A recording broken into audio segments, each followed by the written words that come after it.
Oke, bismillahirrahmanirrahim. Assalamualaikum warahmatullahi wabarakatuh. Saya akan memberikan sedikit alur kerja terkait dengan tugas kalian, yaitu analisis deskriptif analisis, atau analisis deskriptif dan kategorisasi. Oke, saya menjelaskan sedikit di sini. Analisis demografi dan penelitian itu seringkali kita perlu melakukan analisis demografi responden. Demografi biasanya yang dimasukkan adalah demografi yang sekiranya berkaitan dengan variabel yang kita akan ukur. Ini responden kita. Demografinya inisial bolehlah, cuman ini nggak usah dideskripsikan. Usia, ini kayak yang penting untuk dideskripsikan. Responden kita berasal dari usia berapa saja.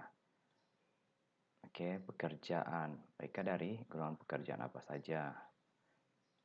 Golongan darah, kalau misalnya perlu diambil asal daerah, status, jenis kelamin, dan lain sebagainya. Sebagai contoh, kita misalnya meneliti tentang agresivitas atau aggressive driving. Aggressive driving. Nah, menurut teori aggressive driving ini dipengaruhi, salah satunya adalah jenis kelamin. Oke, usia juga mempengaruhi. Oke, salah satunya kita pilih jenis kelamin. Nah, menurut teori, jenis kelamin laki-laki itu lebih agresif daripada perempuan. Oleh sebab itu, kita butuh masukkan demografi jenis kelamin yang kemudian bisa kita gambarkan dalam bentuk deskriptif nanti, dan bentuk pie atau histogram dan sebagainya. Artinya responden kita terdistribusi ke dalam tingkatan berapa untuk jenis kelamin laki-laki dan perempuan. Berapa banyak laki-laki, berapa banyak perempuan. Seperti itu ya. Jadi memang kita memasukkan demografi responden yang berkaitan secara teoritis dengan variabel yang kita akan teliti. Seperti itu.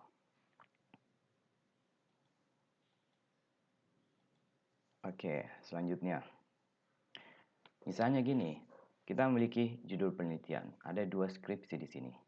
Gambaran happiness dan gambaran semangat belajar. Siapa mahasiswa Unibos? Mahasiswa Unibos. Oke, yang pertama, gambaran happiness. Artinya kita ingin mengetahui kebahagiaan sebagai seorang mahasiswa di Universitas Bosowa.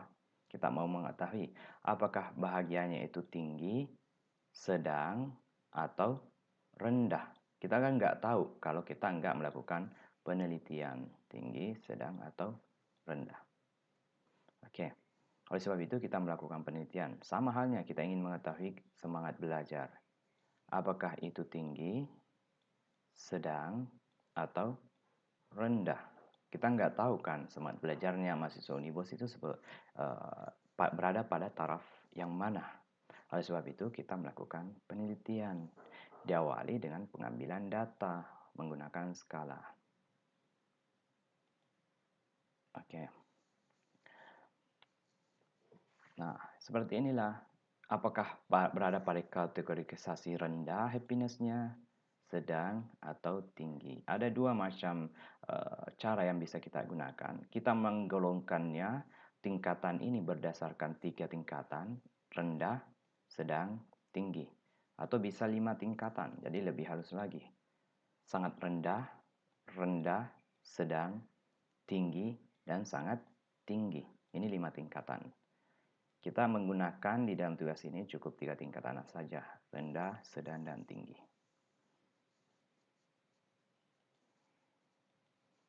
Selanjutnya, ini adalah rumus kategorisasi bagaimana cara menentukan tinggi, sedang, rendah itu.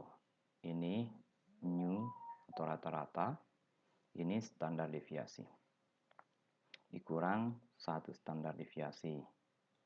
Ini rata-rata, minnya dikurang 1 standar deviasi, ini ditambah 1 standar deviasi. Ini untuk memperoleh nilai sedang. Rata-rata di bawah standar plus standar deviasi. Jadi rata-rata ditambah 1 standar deviasi, itu tinggi. Kalau rendah itu dikurang 1 standar deviasi. Intinya gini, untuk menentukan sedang itu, dia berada pada posisi min. Rata-ratanya berapa? Min yang dilihat. Min kurang 1 dan min plus 1. Min kurang 1, min plus 1. Satu apa? Standar deviasi. Berarti untuk menentukan ini kita harus mencari standar deviasi dulu. Di menggunakan aplikasi SPSS juga. Jadi gampang aja untuk mendapatkannya. Min dan standar deviasi kita cari terlebih dahulu. Ini untuk rumus 3 kategori. Rendah, sedang, dan tinggi. Kalau 4 kategori, lebih halus lagi. Ini sangat rendah, rendah, sedang, tinggi. Ini rumusnya 1,8 standar deviasi. Minus dikurang 1,8 standar deviasi. 0,6 standar deviasi. Jadi seperti itu. Jadi penggolongannya mirip, cuman beda angkanya. Berapa angka standar deviasinya. Oke, selanjutnya. Ini sebenarnya visualisasi daripada penggolongan itu. Kategori sedang itu berada di sini. Berada pada area sini. Ini areanya sedang. Sedang semua nih, sedang. Siapapun responden kita, nilainya berada di antara dekat min atau minus 1 min atau plus 1 min, dia dikategorikan sedang. Oleh sebab itu, mostly penelitian itu berada pada kategori sedang. Kenapa? Karena dia dua kondisinya. Di bawah min dan di atas min. Dua areanya. Sedangkan kalau tinggi, itu di atas min. Di atas min. Dia begini juga ya. Ya. Dia 2 juga, cuman ini sangat susah untuk mendapatkan skor yang paling tinggi. Karena mostly kita merespon skala itu ambil yang sedang-sedang saja. Jadi tidak terlalu ekstrim kanan maupun ekstrim kiri. Oke, ini ekstrim kiri, ini rendah. Ini tinggi. Mostly kita di sini. Karena memang paling banyak di sini. Rata-rata. Oke, ini di bawah. Jadi ini sebenarnya saya mencoba untuk memvisualisasikan bahwa kita mengatakan rendah, sedang, tinggi itu berdasarkan kurva normal ini. Mostly kita berada di sini. Kalau dia di bawah min, jauh di bawah min berarti dia rendah. Kalau dia di atas min atau jauh di atas min berarti dia tinggi. Kalau kita menggolongkannya lagi ke dalam yang lebih halus lagi, maksudnya ke dalam 5 tingkatan, sangat rendah, rendah, sedang, tinggi, sangat tinggi. Maka dia terbagi-bagi begini. Ini sangat rendah. Ini rendah. Ini sangat rendah ya. Ini rendah. Ini sedang. Posisinya sedang selalu ada 2. Sedang. Ini tinggi. Oke. Ini sangat tinggi. Jadi seperti itu. Jadi pasti mostly kebanyakan di sedang. Ini ya standar deviasi. Ini lambang standar deviasi. Dikurang 1 standar deviasi, dikurang 2 standar deviasi, dikurang 3 standar deviasi. Oke. Nah, contohnya happiness dan semangat belajar. Saya meneliti tentang happiness. Kita harus cari minnya berapa dan standar deviasinya berapa. Happiness diperoleh minnya itu 34,88. Standar deviasinya itu 4. Berarti tinggal dimasukkan di rumus. Hasilnya kalau tinggi, min dia ditambah standar deviasi. 34,88 ditambah 4. Hasilnya itu kurang lebih 39,5.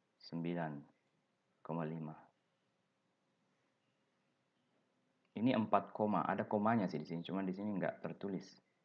Intinya dia di atas 39. Dia berada pada kategori tinggi. Kalau sedang 34 dikurang 4 dibulati menjadi 31 sini tuh. 34 atau anggaplah 35 ini. 35 ditambah 4 39.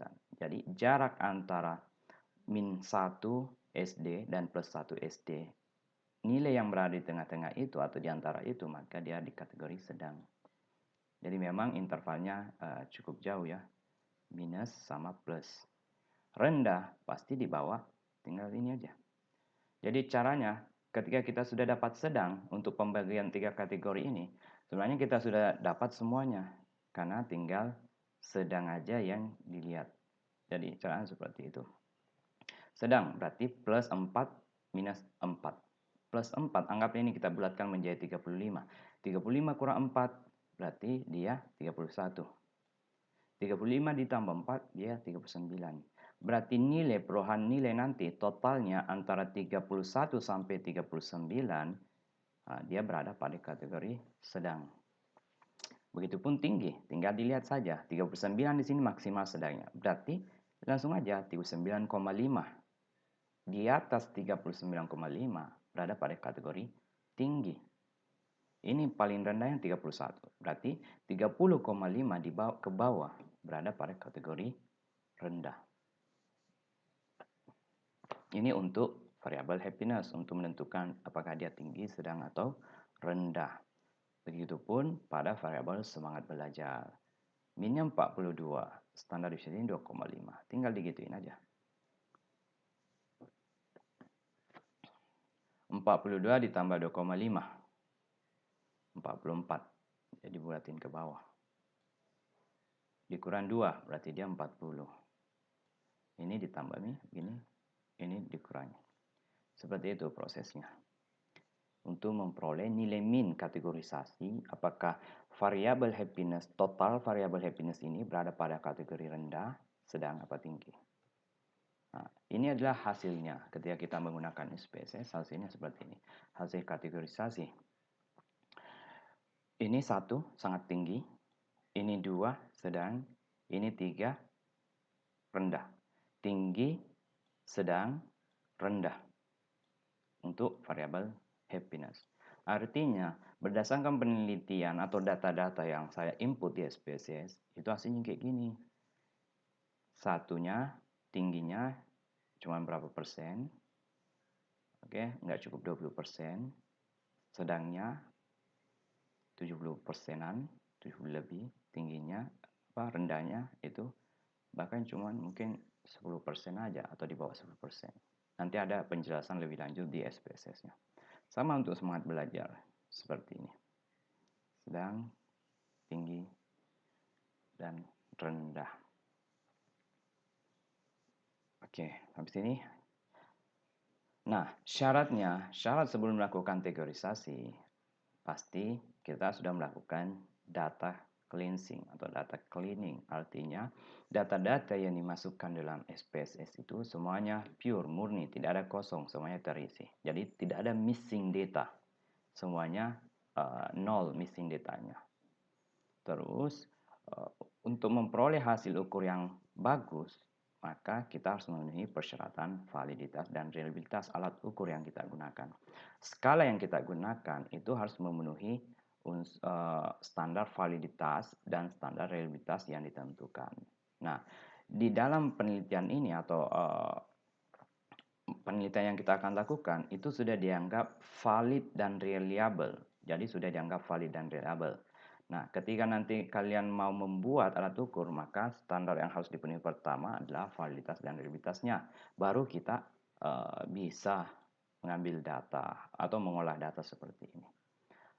Oke, saya kira cukup untuk video ini. Video berikutnya terkait dengan penggunaan SPSS yang terkait dengan variabel yang dijelaskan di sini.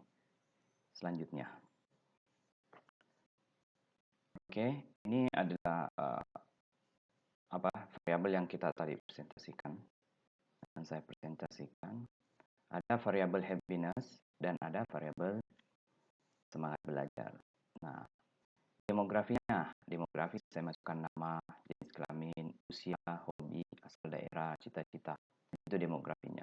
Dan kalian ini tergantung nanti demografinya yang sekiranya dianggap penting, silahkan dimasukkan. Cita-citanya apa. Di sini saya semuanya memberikan angka-angka. Misalnya,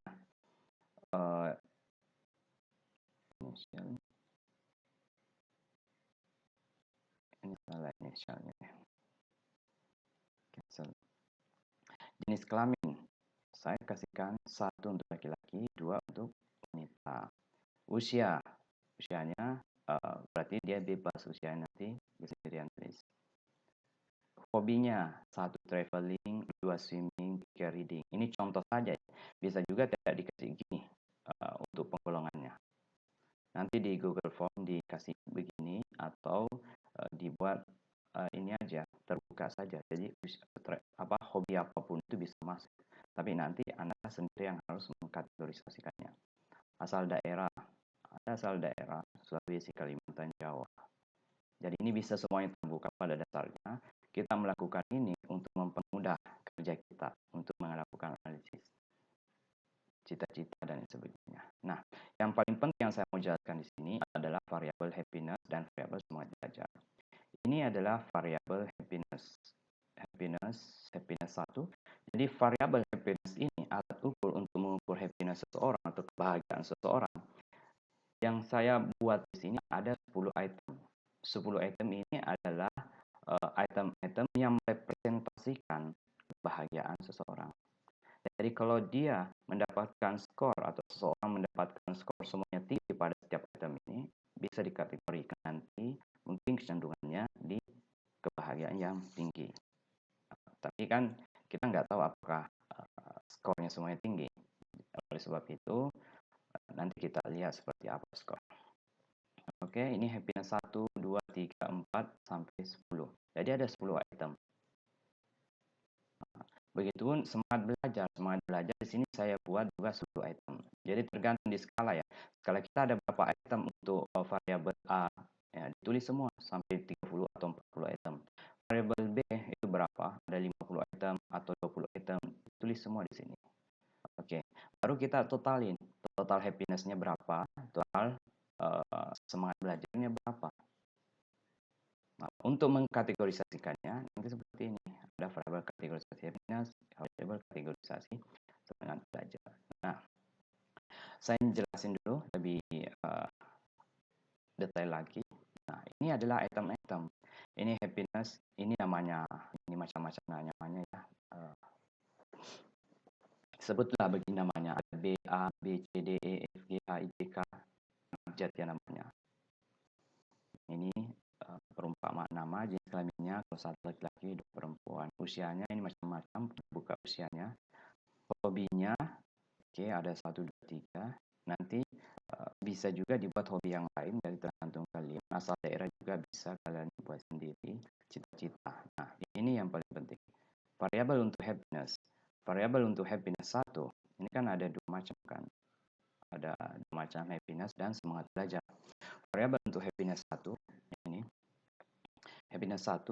Responden 1. Ini responden ya. Responden 1 ini menjawab sedang-sedang. Responden 2 juga variabel yang kedua, item yang kedua. Ini item pertama, item kedua untuk responden 1. Jadi ini responden 1, baru 1 orang ini merespon 10 item happiness dan 10 item semangat belajar. Ini responnya macam-macam kan. Ada ini perwujudan daripada netral. Ini setuju, setuju, setuju, sangat setuju, sangat setuju, sangat setuju, setuju, netral. Ini sangat setuju, setuju dan seterusnya. Nah, tergantung lagi apakah muatan variabel itu atau item itu dia bermuatan favorable atau unfavorable. Seperti pekan lalu kita bahas. Ketika dia favorable artinya dia mendukung perilaku, dia mendukung variabel yang kita akan ukur. Kalau dia merespon sangat setuju, maka mendapatkan nilai 5 untuk favorable. Tapi ketika dia merespon setuju sangat tidak setuju pada variabel favorable, maka dia mendapatkan respon 1. Atau dia merespon sangat setuju pada variabel unfavorable. Sangat setuju dia responnya, maka dia mendapatkan nilai 1. Jadi terbalik sistem scoringnya. Nah, yang dimasukkan di SPSS semuanya versi final. Jadi tidak ada lagi hal yang perlu dirubah, semuanya final. Jadi proses perubahan itu di Excel saja. Inilah angka-angka hasil, sangat setuju, tidak setuju, sangat tidak setuju. Ini jumlah responden kita, ada berapa macam, ada berapa orang responden? Ada 26 orang responden. Ada 26 orang artinya yang mengisi skala kita dari 1 sampai ini. Ini macam-macam demografinya. Ini variabel penelitian kita, happiness 1, item 1, 2, 3, 4 untuk happiness. Dimasukkan lagi, ini item semangat belajar 1 sampai totalnya 10. Terus ini total happiness berapa? Happiness dari angka 1 sampai angka 10. Totalnya berapa? Bisa dilihat di sini. Ini adalah total happiness. Begitupun semangat belajar. Untuk totalinnya, sebenarnya di sini bisa langsung transform, compute variabel dan sebagainya. Tapi Anda bagusnya langsung Excel saja, langsung otomatis sum kan, langsung jumlah totalnya berapa, tinggal dimasukin sini, tinggal dikopas saja. Begitupun semangat belajar. Nah, untuk kategorisasi ini bisa dibuat di SPSS, nanti saya ajarin. Jadi caranya begini, anggaplah ini atau saya hapus saja ya, atau nantilah saya perlihatkan supaya sama angkanya.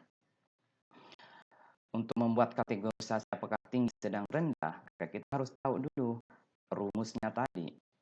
Kan ada tadi rumus di Excel sini, di PPT ini kan. Oh, berarti kita harus mencari mean dan standar deviasi dulu. Untuk mencari mean standar deviasi, langsung aja analyze, descriptive, frekuensi. Oke, masukkan variabel yang mau dicari. Ini total yang kita masukkan ya. Total happiness dan total semangat belajar, masukkan. Oke, habis itu statistik dicari aja. Kita mencari apa? Min-nya kan? Min. Gak apa-apa juga untuk melihat median dan modusnya. Ini mestinya tidak jauh-jauh beda. Kalau modus ini paling sering muncul ya. Itu nggak perlulah modus. Min sama median aja. Oke. Ini SD-nya, standar deviasi. Langsung dicentang aja. Jadi kita sudah tahu standar deviasinya. Kita mau melihat nilai minimumnya berapa, bisa juga.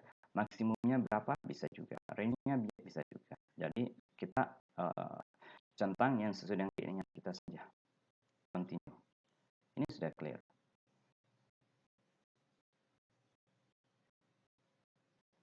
Oke, kemudian kita oke saja. Ini hasilnya muncul. Ini yang saya tadi katakan bahwa missing data ini harus 0. Ini kan 0, artinya sudah clearing datanya sudah berjalan. Artinya 0, 0. Kalau ada data yang tidak terisi di variabel item 1, 2, 3 untuk happiness dan semangat belajar, maka data pasti di sini akan terlihat. Jadi untuk mengontrol data kita bagus atau tidaknya inputannya, maka dilihat dari missingnya. Validnya 26 item. Valid maksudnya ini itemnya respondennya, orang yang merespon skala kita itu 26 orang maksudnya, bukan item ya, orang. Min-nya ini loh, untuk happiness min-nya 34,88. Anggaplah dibulatin 35. Semangat belajar 41,9. Anggaplah dibulatin 42. Seperti itu. Ini min-nya. Lihat coba mediannya, nilai tengahnya. Ketika ada misalnya respon yang sangat ekstrim, maka kita lihat mediannya. Tapi tadi responnya tidak ekstrim. Maksudnya tidak ada yang ekstrim. Untuk mengetahui variabel ini bagus untuk sentral tendensinya, perbedaan antara min dan median itu tidak terlalu jauh. Ini kan 34,88, mediannya 35. Kan ya, jadi beta tipis. Sama halnya ini. 41, anggap ini 42,5, beda 0,5. Begitulah untuk mengetahui. Nah, kita lihat min-nya saja. Dibulatin, ini juga dibulatin. Ini standar deviasinya ada, SD.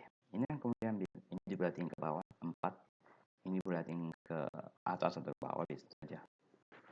2 atau 2,5. Minimum nilai di happiness itu 25 minimumnya. Maksimumnya 46. Artinya total skor di happiness berada pada rentang antara 25 sampai 46. Begitupun semangat belajar. Dia berada pada rentang 36, itu paling rendah itu 36 sampai 46. Oke, ini double frekuensinya kalau mau dilihat. Ini happiness. Happiness frekuensinya. Skor 25, satu orang. Skor 30, satu orang. Skor 31, dua orang. Skor 32, dua orang. Dan seterusnya. Ini persentasinya 100% direspon sebanyak 26 orang. Sama dengan semangat belajar. Semangat belajar skor 36, satu orang. Artinya skornya tinggi-tinggi di semangat belajar. Dengan rentang atau range-nya rendah. Karena hanya 10 ya. Itu 26 orang juga merespon. Jadi ini yang kemudian kita lihat untuk melihat min-nya dan standar deviasinya. Kemudian kita buat kategorisasinya. Nah, inilah kemudian hasilnya. Ini pengkategorisasiannya. Ini 34 anggap 35, ini standar 4. Kita masukkan di rumus tadi. Rumusnya kan 1 SD dan plus 1 SD. Ini dikurang 1 standar deviasi. 1 standar deviasi kan 4. Oke. Standar deviasi itu 4. Kalau 1 dikali 4 berarti 4 toh. Berarti 34, 35 kurang 4, 31. Sama ditambah 1 SD. Berarti 35 ditambah 4, karena 1 SD itu 4, 39. Rentang itu berada pada kategori sedang. Di atas 39,5 maka dia tinggi. Di bawah 30,5 maka dia rendah. Jadi cukup cari sedang saja dulu untuk kategori 3 kategorisasi ini, maka kita sudah tahu nilainya. Oke, kita masuk ke sini lagi. Tadi itu outputnya untuk melihat kategorisasinya tinggi, sedang, rendah. Jadi kita sudah tahu bahwa kategorisasi tinggi itu untuk happiness berapa, sedang itu berapa, rendah itu berapa. Ini untuk happiness di atas 39,5 itu tinggi. Oke. Untuk mengetahui, kita masuk di sini. Langsung aja untuk mengkategorisasikannya. Ini sebenarnya hasil kategorisasinya. Ini 1 tinggi, sedang 2, ya kan? Di atas 39,5, 40 kan di atas 39,5 kan? Dia berada pada kategorisasi tinggi. Kita lihat seperti ini. Transform record into different variable, artinya kita buat variable baru untuk memberikan kode baru. Kita satu-satu dulu, happiness dulu. Masukkan. Apa nama variabelnya kira-kira? Misalnya kategorisasi. Kategorisasi happiness.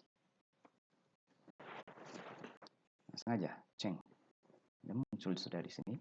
Langsung all and new values. Klik aja, klik.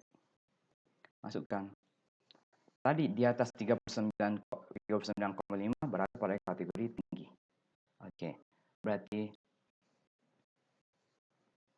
kita masuk ke sini, the highest.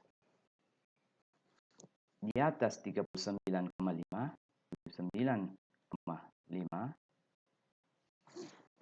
value-nya tinggi. Untuk menggantikan tinggi, kita sepakat menggunakan kata satu aja. Angka 1 itu tinggi. Langsung di sini range value to highest, artinya lebih tinggi daripada 39,5 dikategorikan 1. Berarti nilai 40 masuk. Kalau 39 dia tidak. Karena 39,5 baru bisa masuk tinggi. Dengan asumsi tinggi itu 1. Langsung add saja. Add. Artinya di atas 39,5 tinggi. Terus range. Ini lowernya yang paling rendah ya. Kita pakai range yang tengah-tengah. Tengah-tengah itu berapa tadi tengah-tengah di sini? Ini kan 31 sampai 39. Berarti 31 dan 39. Range-nya itu 31 true sampai 39. Value-nya dia tengah-tengah 2 kan. Kita kategorisasinya sampai 3 aja. Berarti nilai 31 sampai 39 dia akan di-recode menjadi 2. Kemudian rendahnya. Kan ada juga tadi rendah di sini. Rendahnya di bawah 30,5. Itu rendahnya. Langsung saja. rendahnya ini lowest. Paling rendah atau di bawah 30,5, value-nya 3. Add. Kan begitu. Artinya, sudah kita tahu nomor 1 ini tinggi, nomor 2 ini sedang, nomor 3 ini rendah. Langsung saja, continue. Oke. Langsung saja, oke. Muncul. Bisa dibaca. Record total happiness 39 true. Di atas 39 ini 1. 31 sampai 39 itu 2. Lowest 30,5. Di bawah 30,5 adalah 3. Into kategorisasi happiness. Execute artinya sukses, telah tereksekusi. Lihat sudah di datanya. Ini kan kategorisasi happiness. Ini semuanya sudah muncul 112, 112. Oke. Ini kan masih ada 0-0-nya kan. Tinggal dibuka aja nolnya di sini. Nih, desimalnya dibuatin 0 aja. Rapi kan? Mungkin masih rata ke kanan. Ya udah, kita ratakan menjadi center. Tengah kan. Kalau mau dirapikan lagi begini aja.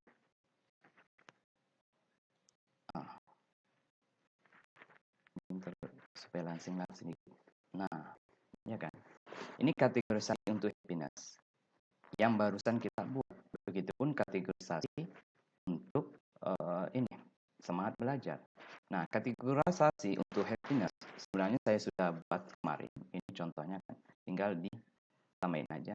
1 pasti 1 2 1 1 2 sama kan? Karena sama aja. Begitupun semangat belajar. Kemarin saya buat dengan sistematika seperti kategorisasi tadi. Ini sudah hasilnya. Berarti kita sudah lengkap kategorisasinya. Tinggal melihat apakah ini berapa banyaknya kategori sedang berapa, tinggi berapa, rendah berapa. Tinggal kita analisis. Analyze, descriptive statistik, frekuensi. Langsung reset aja nih. Kita masukkan kategorisasi happiness berapa dan kategorisasi bisa langsung 2 ya, kategorisasi semangat belajar. Langsung statistik, kita akan nggak butuh min lagi kan, nggak perlu standar deviasi juga, berarti ini nggak perlu dicentang. Oke, kita masuk ke chart aja. Kita mau melihat kategorisasinya itu, visualisasinya mau dilihat dalam bentuk apa, histogram kah, pie kah, bar chart kah, dan sebagainya. Dan kita menggunakan histogram. Ini histogram itu tabel ya, diagram batang. Langsung aja histogram, continue. Oke aja. Hasilnya di bawah sini.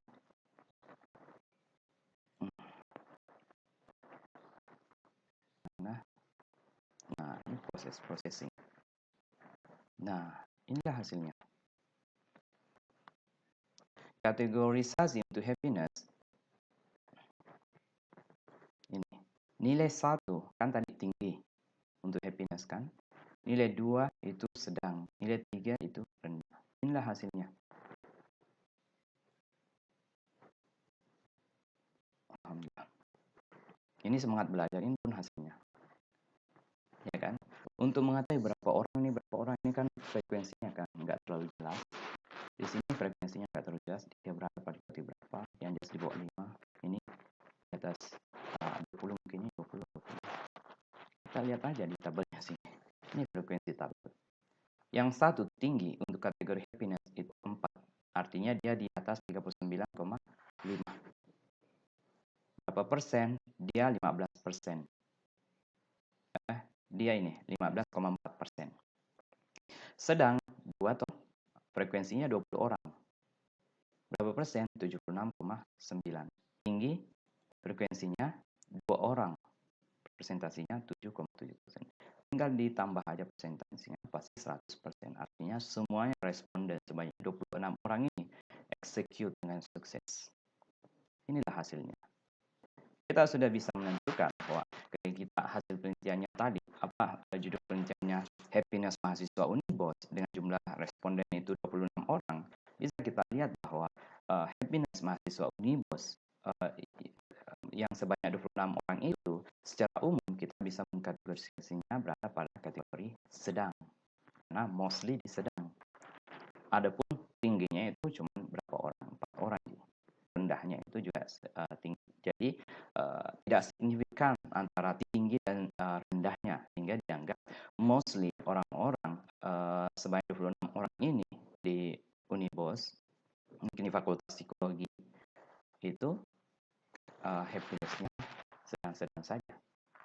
Begitupun semangat belajarnya sedang-sedang saja. Nah, ini kan menjadi informasi baru bagi kita. Artinya kan bagusnya itu semuanya di tinggi. Nah, jadi mahasiswa ini bisa menjadi masukan bagi pihak pengelola bahwa happiness itu harus ditinggikan lagi supaya bagusnya happiness itu semuanya tinggi kan, bukan pada sedang. Supaya mahasiswa itu merasa bahagia walaupun mendapatkan banyak tugas seperti tugas video dan lain sebagainya. Seperti itu. Jadi ada upaya-upaya supaya membuat mahasiswa itu berbahagia. Sama halnya ini, ada upaya-upaya untuk membuat mahasiswa itu semangat belajar tinggi supaya berkorelasi positif sama prestasi yang akan diukir kelak. Seperti itu ya. Apalagi ini rendah semangat belajar, berarti ini menjadi masalah. Diharapkan ini sekecil mungkin semangat belajarnya yang rendah, dan diharapkan yang tinggi itu sebesar mungkin. Oke, jadi ini contoh kategorisasi. Anda silakan bahas seperti ini. Dari data Anda pun, dari skala kemarin, alangkah bagusnya Anda sudah olah seperti ini. Supaya nanti pada pertemuan berikutnya, kita tinggal cross-check saja untuk langkah-langkahnya. Oke, saya kira cukup untuk pertemuan ini. Nanti kita perdalam lagi pada saat pertemuan berikutnya. Cukup. Assalamualaikum warahmatullahi wabarakatuh.